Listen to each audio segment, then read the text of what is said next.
My teacher refused to lock down. During a real school shooting, even blocked the light switch while gunshots got closer. When I begged her to let us hide, she said, "Sit down or you're expelled." I just stared at her. That was 1 year ago. Last week, she was let out of her apartment in handcuffs. I was in Ms. Brown's AP history class when the lockdown announcement crackled over the PA. Lockdown, lockdown, this is not a drill. We'd done this drill 100 times since kindergarten. Lights off, hide in the corner, stay quiet. Simple. Everyone started moving automatically, but Ms. Brown stepped in front of us with that look she gets when someone questions her authority. "Get back to your desks, now." Her voice had that edge that meant business. I didn't approve any lockdown drill today. I raised my hand out of habit. "But Ms. Brown, we're supposed to. The only procedures you follow are mine. Sit down, or you're all getting zeros on your presentations." Then she launched into her whole "I've been teaching for 25 years" speech. The one about respect and how her generation didn't need constant hand-holding. Here's the thing about Ms. Brown. She was one of those teachers who was super strict about weird stuff, but lazy about actual teaching. She'd mark you absent for being 30 seconds late, but give everyone A's on essays she obviously hadn't read. I once turned in a paper with a whole paragraph about SpongeBob in the middle just to test it. Got a 98. So most of us sat back down. Nobody wanted to risk their GPA over what was probably just another drill. But then the announcement repeated. "Code red. This is a code red. All staff and students follow lockdown procedures immediately." That never happens in drills. They announce it once and that's it. My stomach started doing this weird flip thing. The same feeling I get before a big test I didn't study for, except worse. I kept glancing at the door. The hallway was still bright, fluorescent lights blazing. In drills, teachers always turn off their lights immediately. Then I heard it. Pop, pop, pop, like firecrackers. But not. Everyone's phones started buzzing at once. I pulled mine out under my desk. My boyfriend Tyler was in chemistry 2 halls over. His text made my blood freeze. Hiding in supply closet. "Someone has a gum. Where are you?" More texts flooding in. Behind filing cabinet in main office. Under Mr. Garcia's desk. I showed Ms. Brown my phone. "My boyfriend says there's someone with a, I see what's happening here. You think you can stage some elaborate prank to get me in trouble? Get me fired?" The popping sounds were getting louder. Closer. Someone screamed in the hallway. Not a fun scream. Not a playing around scream. "That's probably drama class practicing," Ms. Brown said. But even she didn't sound sure anymore. I could see Mr. Peterson's class across the hall. Lights off. No movement. Just darkness where 20 kids should have been. My hands were shaking so bad I could barely type. "Henderson won't let us hide. Still at desks." Tyler. "What? Get to safety now." Ben tried next. Sweet Ben who never argued with anyone. "Ms. Brown, please. This feels real." "Feelings aren't facts, Ben. Sit down." More running in the hallway. Lots of feet. All going the same direction. Away from something or someone. The PA crackled again but cut off mid-word. That's when we heard the shots. Not pops anymore. Bang, bang, bang. Like someone slamming a metal door. But sharper. Louder. Real. I stood up. "We need to hide now. Sit down or you're expelled." Ms. Brown moved to block the light switch. "I will not lose my job because you children want to play games." Something in me snapped. "I don't care." I sprinted for the lights. That's when everyone lost it. Half the class rushed to the safe corner. The other half froze at their desks, torn between a lifetime of following rules and that primal voice screaming danger. Ms. Brown grabbed at my arm as I passed, but I yanked away. She was yelling about disrespect and consequences. "You're all being hysterical. This paranoia is exactly what social media has done to you. Manufactured fear." But we weren't listening anymore. Desks scraped across linoleum as we barricaded the door. Someone was crying. Someone else was praying. The kids who'd frozen finally scrambled over, cramming into our corner. 23 teenagers trying to become invisible. Everyone except Ms. Brown. She stood at her desk, arms crossed, fury radiating off her. The doorknob rattled. Everyone stopped breathing. The handle turned. Locked. Thank God, locked. A shadow passed under the door. Paused. We could hear breathing on the other side. Or maybe that was just my heart pounding in my ears. Footsteps. Moving on. Those were the longest 10 seconds of my life. The SWAT team found us 40 minutes later. Ms. Brown was still babbling about how we'd overreacted to a simple drill. And a week later, we finally found out why. Because that's when they told us who the shooter was. Jake Wilson from my sophomore English class. The quiet kid who sat in the back corner drawing anime characters in his notebook. The paramedic wrapped the blood pressure cuff around my arm while I sat on the gurney outside, my whole body shaking like I had hypothermia even though it was May. She kept checking my pulse and asking if I could breathe okay, but all I could think about was Jake walking past our door, Jake with a gun, Jake who I'd lent a pencil to last week. Detective Santos showed up with her badge and notebook, crouching down to my eye level while asking me to walk through everything that happened in Ms. Brown's room. I told her about the announcement, about Ms. Brown making us stay at our desks, about the sounds getting closer. She wrote everything down, nodding when I mentioned turning off the lights myself. The parking lot was chaos with parents running everywhere, news vans setting up, ambulances leaving with their sirens on. Mom crashed through the police tape still wearing her hospital scrubs, mascara running down her face as she grabbed me so hard I couldn't breathe. She kept touching my face, my arms, checking for injuries that weren't there while demanding answers from Detective Santos about how a teacher could keep kids exposed during an active shooter. Tyler's mom was there too, crying and hugging him over and over while he stood there looking blank. Detective Santos brought me to a quieter spot and pulled out her tablet, showing me screenshots of my text to Tyler about Ms. Brown not letting us hide. She said 23 students had already given the same story, that Ms. Brown kept insisting it was fake, even after the gunshots started. 2 kids died in the math hallway, she told me. 3 more were at the hospital, all from rooms that followed protocol immediately, except for one girl who got grazed by a bullet that went through a door. Dad showed up and took over from Mom, leading me to his truck without saying anything. The radio stayed off the whole drive home and we both jumped when a motorcycle roared past us at a red light. Our house felt wrong, too normal with its regular smell of coffee and laundry detergent. Dad made spaghetti, but I just pushed it around my plate while my phone kept buzzing with messages from everyone asking why Ms. Brown didn't let us hide. That night I couldn't sleep, just kept replaying those 40 minutes over and over. The next morning an automated call from the district said school was canceled indefinitely and counselors would be available at the community center. Mom called in sick to stay home with me, but I locked my bedroom door and sat on my bed thinking about how we almost didn't barricade, how we almost stayed at our desks like Ms. Brown wanted. Channel 8 had our school on every commercial break, and then Ms. Brown's face filled the screen, standing in her driveway telling the reporter she maintained control during chaos and her students were alive because she didn't panic. Mom grabbed the remote and threw it so hard it cracked the TV screen. Tyler sent me a link to someone's cell phone video from Mr. Peterson's dark classroom showing everyone hidden and silent while Ms. Brown's voice carried through the walls talking about manufactured fear. The timestamp showed 2:47 7 p.m., right when she was blocking the light switch. The video had 50,000 views in 2 hours, and the comments were brutal. I spent the next day in my room jumping every time the house creaked or a car door slammed outside. Mom brought soup I didn't touch, and the group chat kept going off about lawyers and lawsuits, but I couldn't focus on any of it. Principal Foster called that evening with his careful principal voice saying the district needed my written statement about Ms. Brown's actions, separate from the police investigation. Mom grabbed the phone and told him I'd provide it through our attorney, which was news to me since I didn't know we were getting one. The next morning, Ben's mom drove him over because he needed to talk to someone who was there, someone who understood. We sat on my front porch and he kept starting sentences he couldn't finish about almost staying in his seat, about what would have happened if I hadn't turned off those lights. His hands were shaking just like mine were. Tyler's parents dropped him off later that afternoon, and we went straight to the backyard where the picnic table sat under the big oak tree. He rolled up his jeans and showed me the dark purple bruises covering both his knees from when he'd wedged himself behind the chemical storage shelves in that supply closet. His voice stayed flat when he told me how the shots kept getting closer, and he knew I was 2 halls away but couldn't do anything about it. We sat there for an hour, not really talking about it, but not talking about anything else either, while his fingers picked at the splintered wood on the table. Day 5 started with Mom on the phone scheduling appointments, and by noon she'd found Rebecca Thompson, this lawyer who specialized in school safety cases. Her office downtown had newspaper clippings covering every wall, headlines about negligence lawsuits and safety violations at schools across the state. Rebecca looked at Mom's notes and said, what Ms. Brown did went beyond poor judgment, that keeping students exposed during an active shooter situation was criminal endangerment. There's something unsettling about how Ms. Brown keeps insisting this is all fake, even with those gunshots echoing through the halls. What makes a teacher so convinced that actual danger isn't real when every other classroom is already dark and hidden? She explained how other families were already filing civil suits, but criminal charges would be up to the district attorney's office. The community meeting on day 6 turned into chaos. The second Ms. Brown walked through the civic center doors with her union representative, parents started screaming immediately while she just stood there with that same controlled expression she'd had during the shooting, repeating that she'd followed her professional judgment. Someone threw a water bottle that hit the wall behind her, and security guards had to form a circle around her to get her back outside. The detective called that same night with a question that made my whole body go cold, asking if Ms. Brown had ever mentioned Jake Wilson in class since he'd been her student 3 years ago. Jake Wilson was the name everyone knew through whispers and group texts, but the news wouldn't say yet. Day 7 morning. I finally made myself shower and change out of the clothes I'd been wearing for days. Dad stood at the stove making pancakes like any other Sunday, but we both jumped when the doorbell rang. Just the delivery guy dropping off a package, but that split second of panic was becoming our new normal. That evening, the news finally confirmed what everyone already knew, showing Jake's yearbook photo from when he graduated. This quiet kid I vaguely remembered from my freshman year. The anchor dropped the real bomb, though, saying Wilson had filed a formal complaint against teacher Patricia Brown 3 years ago for psychological abuse. Mom grabbed her phone immediately to call our lawyer while Dad hunted through online records for any trace of Jake's complaint. We found a school board meeting transcript from 2021 mentioning a sealed student complaint against staff with dates that matched up perfectly, even though Ms. Brown's name wasn't listed. Day 8. Tyler picked me up and we drove to the empty mall parking lot where we just sat with the engine off. His hands gripped the steering wheel until his knuckles went white, and he finally said, she knew. She had to know it might be him, and she still kept us all exposed. Ben started texting our class group chat with information his parents had found. 3 other students from Jake's graduating class who remembered Ms. Brown having it out for him. This girl, Melissa, said Ms. Brown had failed Jake on a technicality that almost cost him graduation, and the stories painted a clear pattern of targeting certain students. Day 9. The detective showed up at our house with a court order for Ms. Brown's personnel file clutched in her hand. She told Mom they'd found something, that Jake wasn't the only complaint against Ms. Brown over her career. There were 6 others all sealed and somehow resolved without any action taken. She needed my detailed statement about Ms. Brown's exact words during the lockdown, every single thing she'd said while we begged her to let us hide. I sat at my kitchen table with the detective's blank statement form in front of me, my pen hovering over the paper while Mom made coffee in the background. The first line asked for a description of events, and I wrote 3 words before crossing them out. Started again, crossed that out too. How do you put into words the way someone's voice changes when they've been in charge for so long they can't imagine being wrong? The detective waited patiently while I tried 6 different ways to explain how Ms. Brown stood there blocking the light switch while we heard those shots getting closer. I finally just wrote exactly what she said and did, step by step, no opinions, just facts. Day 10. My phone buzzed with a news alert while I was eating breakfast. The school board had placed Ms. Brown on administrative leave pending investigation, which sounded good until I read the teachers' union statement underneath calling it a rush to judgment against a dedicated educator with 25 years of service. The comment section was already at 300 posts, half calling her a hero for maintaining order, half calling for her arrest. Mom shut my laptop and told me to stop reading, but I'd already seen my name mentioned 14 times. That afternoon, Principal Foster showed up at our door looking like he hadn't slept in days. He sat on our couch and stared at his hands while telling Mom about the complaints over the years, parents saying Ms. Brown was too rigid, too harsh, but she had tenure and her students got good test scores, so nothing ever happened. His voice cracked when he mentioned the 2 kids who didn't make it out. Day 11 started with my phone exploding at 6 a.m. because someone had leaked Jake's manifesto to a news site before the FBI could lock it down. 3 whole pages about Ms. Brown, how she failed him on his senior thesis over a missing footnote, how that 1 grade kept him out of his dream college, how she laughed when he asked for a chance to fix it. The details made my skin crawl. Dates and times and conversations he'd recorded secretly, building his case for why she deserved what was coming. Our lawyer Rebecca called an emergency meeting that night with all 23 families from Ms. Brown's classroom crammed into a conference room at the Holiday Inn. She stood at the front with a stack of papers and dropped the bomb that the school district knew about Jake's fixation on Ms. Brown because his therapist had sent a warning 2 months before the shooting. The room erupted with parents shouting and crying and demanding answers while Rebecca tried to explain about mandatory reporting laws and liability. Day 12. I woke up to 47 Instagram notifications because Ms. Brown had gone on some podcast called Truth in Education and spent an hour painting herself as the victim of woke culture and teenage hysteria. She actually used my full name, called me a troubled student with attendance issues, twisted my grandmother's funeral into me skipping class for fun. The host kept agreeing with her, her, saying kids today are soft, can't handle structure, need safe spaces instead of real education. Rebecca filed a cease and desist within 2 hours, but the episode had already been downloaded 12,000 times. My Instagram filled with strangers calling me a liar, an attention seeker, a crisis actor. Someone found mom's work number at the hospital and started calling the nurses station, asking if she was proud of raising a daughter who destroys teachers' lives. Day 13. Tyler came over with his sleeping bag and set up on my bedroom floor because neither of us could handle being alone anymore. We lay there in the dark at 3 a.m., both wide awake, staring at nothing. He kept going over that day, how he could have pulled the fire alarm from the chemistry room, how that would have evacuated everyone before Jake even started. The what-ifs were eating us both alive, but there was nothing to say that would make it better. Ms. Brown's husband, who sold real estate all over town, started a GoFundMe for her legal defense the next morning that hit $30,000 in 6 hours. The description called this a witch hunt against a dedicated teacher, included photos of her at graduations with former students who became doctors and lawyers, carefully leaving out anyone who didn't fit the narrative. People from 3 states away were donating and leaving comments about how liberals are destroying education. Day 14. Ben's mom called to say they were pulling out of the group legal action, her voice shaking as she explained that Ben's dad's construction company had just lost 3 major contracts with no explanation. She kept saying they couldn't prove it was connected, but everyone knew Ms. Brown's brother-in-law ran the biggest development firm in town, and golf with half the city council. Daniel Harris from my grade found me at the coffee shop that afternoon, his phone already out and shaking in his hand as he slid into the seat across from me. He'd been hiding in the main office during everything, pressed behind the secretary's desk where he could see the security monitor, and he'd recorded the whole thing on his phone without even thinking about it. The video was grainy but clear enough to see Ms. Brown walking down the hallway 30 seconds after the first shots, not running, not ducking, just walking like it was any other day between classes, while Mr. Peterson's door was already barricaded and Mrs. Garcia had her kids hiding under desks. Daniel forwarded it to Detective Santos right there in front of me, his fingers moving so fast they kept missing buttons. Day 15. I went back to therapy for the first time since middle school when my parents got divorced. Dr. Patel's office had the same fake plants and beige walls and that white noise machine that was supposed to be calming but just made me think of static. I told her about the shadow under the door and how I still hear Mrs. Brown saying we're being hysterical while people were dying down the hall. She wrote notes on her yellow pad and asked me to describe what I felt in my body when I remembered it. Daniel's video hit Twitter before dinner that same day, and by midnight, #BrownKnew was trending with 40,000 retweets. People kept slowing it down and zooming in where you could see her checking her phone while other teachers were dragging kids into classrooms. The timestamp clear as day showing this was after the shooting started. News vans showed up at Daniel's house and his parents had to take him to stay with his aunt in Boston. Day 16. Detective Santos called me in to look at the footage with some specialist from the state who kept pointing at the screen with her pen. She showed me how there was no startle response when the shots went off, no surprise on Ms. Brown's face, just this calm decision to keep walking. They were building a case for willful endangerment, she said, which could mean up to 5 years in prison. Mom picked me up from the station and drove straight to the district office where she filled out the paperwork to pull me out for homeschooling. Ms. Brown walking calmly down the hall while other teachers barricaded doors is the kind of detail that makes lawyers rub their hands together and insurance companies reach for their checkbooks. She took 3 weeks of vacation time she'd been saving for years and told me she didn't care about my college applications. She cared about me being alive, and we both ended up crying in the kitchen while the pasta boiled over on the stove. Day 17. Ms. Brown's lawyer held this big press conference on the courthouse steps with 3 of her former students standing behind him in suits. One was a state senator now who kept talking about rushing to judgment and promised to investigate the investigation, while the lawyer claimed the video was doctored and demanded independent analysis. Tyler's parents didn't wait for any of that and transferred him to St. Mary's private school the same day, his mom explaining they couldn't wait for the system to sort this out. He texted me constantly from his new school, feeling guilty about leaving even though I kept telling him to go, to get out while he could. Our phones became this lifeline, both of us waking up at 3 a.m. and texting each other just to make sure the other was still there. Day 18. I couldn't sleep again, so I started Googling Ms. Brown and found this old Reddit thread from 2019 where someone asked who was your worst teacher. 3 different accounts mentioned her by name, talking about her mind games and how she'd pick one student each year to torment. The thread had been deleted, but the cached version was still there on the Wayback Machine, so I screenshot everything and sent it to our lawyer. Day 19. The school board meeting turned into complete chaos when parents started screaming at each other across the auditorium. Half of them wanted Ms. Brown arrested immediately, and the other half thought she was being scapegoated, with one woman yelling that Ms. Brown saved those kids by maintaining order. Ben's dad stood up even though they'd pulled out of the lawsuit and shouted back that she nearly got them all killed, and security had to clear the whole room while people were still pushing and shoving in the parking lot. Rebecca Harris, Daniel's mom, filed for a restraining order the next morning after Ms. Brown's supporters started showing up at our houses, taking photos of our front doors and posting them online with our addresses. The judge said without direct threats it was just free speech though, and Rebecca sat in the courtroom crying while the judge explained that taking pictures from public property wasn't illegal. That same night I couldn't sleep and kept scrolling through my phone looking at all the comments defending Ms. Brown. Around 3 a.m., something inside me just snapped. I grabbed my laptop and started pulling up the audio recordings from that day that the news had released. The timeline was public record now thanks to the investigation. I synced up Ms. Brown's exact words with the sounds of gunshots in the background. Setting up my phone against my desk lamp, I hit record and just started reading from the transcript. I didn't approve any lockdown drill today. Bang echoed from my laptop speakers. Sit down or you're all getting zeros. Bang, bang. My hands were shaking, but I kept going through every single thing she said while kids were dying down the hall. When I posted it to TikTok at 4:17 a.m., I didn't expect anything. By noon, it had 2 million views and climbing fast. Other kids from school started making their own videos showing what their teachers did. Mrs. Garcia from Spanish had everyone under desks in 8 seconds. Mr. Peterson had his whole class in the storage closet before the second announcement. Coach Williams literally carried 2 freshmen who froze into the equipment room. Every single teacher except Ms. Brown had their students hidden within 30 seconds. The hashtags exploded across every platform. Teachers. Save students showed heroes while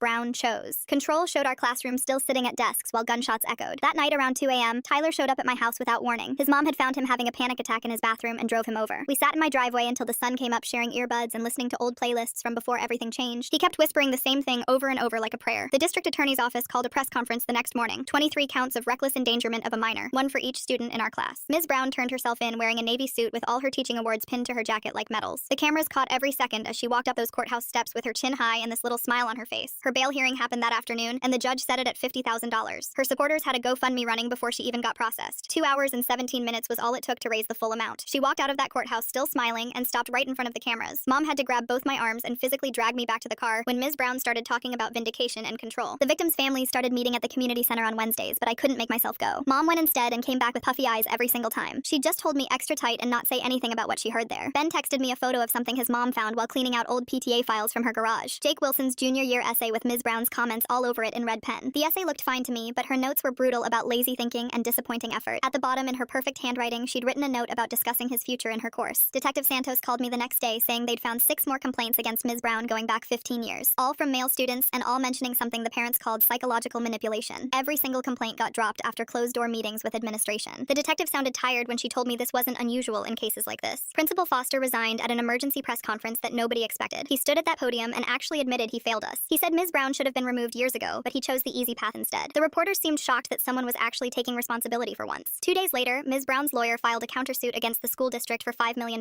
They claimed the district was scapegoating her for their own security failures. My phone buzzed with the news alert while I was in my therapist's waiting room, and I actually laughed out loud at the audacity. The next day, Rebecca called a meeting at the community center, and all 23 families showed up. She stood at the front with stacks of papers and started handing them out while explaining we weren't just defending ourselves anymore. We were filing criminal complaints with the state board and launching a federal civil rights lawsuit. Parents were signing papers and exchanging phone numbers while Rebecca's assistant took notes on her laptop. That night, I couldn't sleep, so I started writing everything down in this old notebook I found in my desk drawer. Every word Ms. Brown said during those 47 minutes went on the page. The way she blocked the light switch, how she threatened us with zeros and expulsion while gunshots got closer. Dr. Patel said writing helps process trauma, but it felt more like building a case. 3 days later, my phone started blowing up with notifications about this new website. A group of Ms. Brown's former students had created something called Survivors of Room 203. I clicked the link and saw testimonial after testimonial pouring in. 37 stories in the first few days alone. Kids from 10 years ago describing the same tactics. Public humiliation when you questioned her. Grades mysteriously dropping if you challenged her authority. Mind games that made you doubt yourself. The pattern was right there for everyone to see. A local reporter reached out through my mom asking if I'd do an interview. My hands were shaking when the camera started rolling, but I kept my voice steady and told them exactly what happened. How she looked at us while gunshots echoed in the hallway and chose her authority over our lives. The segment aired that evening and my phone didn't stop buzzing for hours. Ben surprised everyone the next day by posting his own story on Instagram despite his parents begging him not to. He wrote about almost staying seated because he was more afraid of Ms. Brown's punishment than dying. He said I saved his life by defying her. Within 3 hours, his post had 10,000 shares and climbing. The FBI agent called my parents that afternoon with new information they'd uncovered. Jake had texted a friend the night before the shooting about Ms. Brown destroying him in front of everyone. The friend had deleted the messages out of guilt, but investigators recovered them from the phone company's servers. The texts were explicit about Jake's plans and his specific hatred for Ms. Brown. 2 days later, news broke that Ms. Brown's husband had filed for divorce and moved out in the middle of the night. Court documents showed he'd been planning it for months, but the shooting pushed up his timeline. Even her own husband was abandoning ship. I had to go back to school to get my stuff since the semester was ending. Room 203 was still sealed with crime scene tape across the door. The hallway felt wrong and smelled like industrial cleaner trying to cover something else. I grabbed my things from my locker as fast as I could while Tyler waited in the parking lot with a car running. The prosecution brought in this expert named Dr. Catherine Mills, who specialized in crisis response. She spent 3 days reviewing everything, and her conclusion was brutal. Ms. Brown violated every single established protocol and showed gross negligence that directly endangered our lives. Ms. Brown's supporters raising $50,000 in just 2 hours makes me wonder who exactly has that kind of money and motivation to defend a teacher who kept kids seated during gunshots. Her report was 50 pages of professional language basically saying Ms. Brown chose control over children. Then Ms. Brown's supporters decided to organize a rally at the courthouse, which turned into a disaster. Parents of the 2 students who died showed up as counter-protesters. When someone yelled that Brown did nothing wrong, one of the mothers just collapsed, sobbing on the courthouse steps. The photo went viral within minutes, showing our town completely divided. News vans from 3 states away started showing up. Tyler's mom organized a support group meeting at the community center that weekend, where 23 of us survivors gathered in a circle of folding chairs. The girl from Mr. Peterson's class kept twisting her hair around her finger while she talked about how their teacher immediately flipped desks to make a barrier. Another kid from the science wing described his teacher pulling them into the chemical storage room and blocking the door with a filing cabinet. Everyone had the same story except us. Their teachers protected them. Ours tried to get us killed. One girl just looked at me and said we shouldn't have had to save ourselves, and everyone nodded. The State Board of Education finally launched their investigation on day 35 after the media pressure got too intense. Rebecca called me that afternoon to say they were subpoenaing 10 years of records from the school district. She said the investigators found 17 formal complaints against Mrs. Brown that were never properly documented. Criminal charges against the administrators who covered for her were now on the table. Mom arranged dinner with Tyler's family that night, where we all sat around their dining room table pushing food around our plates. Tyler's dad kept trying to talk about his college plans for next year, but the words just hung there. His mom mentioned summer vacation ideas, but stopped mid-sentence when a car backfired outside and we all jumped. We were all pretending we weren't different now, that loud noises didn't make us freeze, that shadows didn't make our hearts race. On day 40, I found myself at the state capitol building with a microphone in front of me and 300 people in the audience. The legislative committee sat behind their long desk taking notes while I read from my prepared statement. I told them Ms. Brown weaponized her authority while a weapon was in our school. I said she chose her ego over our lives. I asked how many complaints it takes before someone acts. The representatives just stared at me when I finished. 2 days later, a custodian named Frank contacted our lawyer with something huge. He had security footage from 3 years ago that nobody knew existed because it was from an old camera system they forgot to disconnect. The video showed Jake leaving Ms. Brown's classroom with tears streaming down his face before punching a wall so hard his knuckles bled. The timestamp matched exactly with the day Jake filed his complaint against her. The original investigation never included this footage because nobody thought to check the old system. Ben's family called us on day 42 to say they were rejoining the lawsuit. His dad's company mysteriously got all those contracts back the same day the FBI started investigating Ms. Brown's brother-in-law for witness tampering. His dad said some things are more important than money, but we all knew the truth. The brother-in-law backed down when federal agents showed up at his office. The grand jury met the next week and upgraded Ms. Brown's charges to attempted murder through depraved indifference. Her lawyer went on the news calling it prosecutorial overreach, but the DA held a press conference explaining that keeping children exposed during an active shooter situation showed extreme disregard for human life. The legal experts on TV said this charge usually only applies to drunk driving deaths, but this case might set a new precedent. Tyler got his early admission letter to State University on day 45, but called them that afternoon to defer for a gap year. He came over that night and we sat on my porch while he explained he couldn't leave me to face the trial alone. We both knew what we had wasn't normal teenage stuff anymore. We were connected by something darker now, something that went beyond love into shared survival. Day 47 was my first good day since the shooting. I went 6 whole hours without thinking about it while helping Mom reorganize the garage. Then the guilt hit me like a truck. How could I forget even for a minute when 2 kids were dead? Dr. Patel said healing isn't linear during our session, but it felt like betrayal. It felt like I was abandoning the kids who didn't make it out. The state board held their hearing on day 50 to revoke Ms. Brown's teaching license. She showed up in a black suit claiming this was a lynching of a dedicated educator. When they showed her testimonials from 37 former students describing her behavior, she called them weak children who couldn't handle high standards. Several board members visibly pulled back from their microphones. The woman running the hearing had to call for order twice when Ms. Brown started yelling about cancel culture. They voted unanimously to revoke her license permanently and referred the case to the Attorney General for additional charges related to child endangerment spanning her entire career. The next few weeks passed in a blur of legal meetings and therapy sessions until Detective Santos called me on day 52 with news that made my hands shake so bad I dropped my phone. She'd been digging through old personnel files at the district office when she found a sealed folder from 2009 about Ms. Brown's transfer from Westfield High. A student there had tried to kill herself and left a 3-page note naming Ms. Brown specifically for the daily humiliation and mind games that pushed her to that point. The school quietly moved Ms. Brown to our district rather than investigate because the superintendent's wife was Ms. Brown's cousin. Within hours of Detective Santos leaking this to a reporter friend, my phone started blowing up with notifications from a Facebook group called Survivors of Patricia Brown that already had 200 members. Former students from 3 different schools were sharing stories going back 25 years about her tactics, the public shaming, the way she'd give contradictory instructions, then punish kids for being confused, how she'd gaslight students about things she'd said minutes earlier. One girl from 1998 wrote that Ms. Brown told her she was too stupid for college in front of the whole class, then denied it when her parents complained. Another kid from 2003 said Ms. Brown made him stand in front of the class while she listed everything wrong with his essay, including mocking his stutter. The pattern was always the same, always protected by administrators who found it easier to transfer her than deal with complaints. 2 days later, my mom drove me to meet the Johnsons and the Garcias, whose kids Michael and Sophia died in the shooting because they stayed at their desks following Ms. Brown's orders. Mrs. Johnson held my hand while tears rolled down her face and said she didn't blame any of us survivors. Mr. Garcia's voice cracked when he told me we fought to save ourselves while their children never got the chance because they followed the rules. We sat in their living room crying together for an hour, looking at photos of Michael and Sophia at prom just 3 weeks before they died. Rebecca called that afternoon with updates on the prosecution strategy, and what she told me made me run to the bathroom to throw up. They had evidence Ms. Brown knew Jake was likely targeting her based on previous incidents where he'd confronted her after class, but she deliberately kept us exposed as a form of psychological torture. The prosecutors were going to argue she used us as human shields for her ego, that she'd rather risk our lives than admit she was wrong about the lockdown. The truth was more horrifying than any of us imagined, that she saw us as props in her power game even with a shooter in the building. By day 56, the school district's lawyers were in full panic mode and offered a $30 million settlement divided among all the families, admitting no wrongdoing but acknowledging failures and oversight. Some families took it immediately because they couldn't afford years of legal battles, but my parents and 12 other families held out for criminal justice, not just money. Tyler picked me up 2 days later to visit the memorial that had grown outside the school. Hundreds of flowers and teddy bears and photos covering the front steps.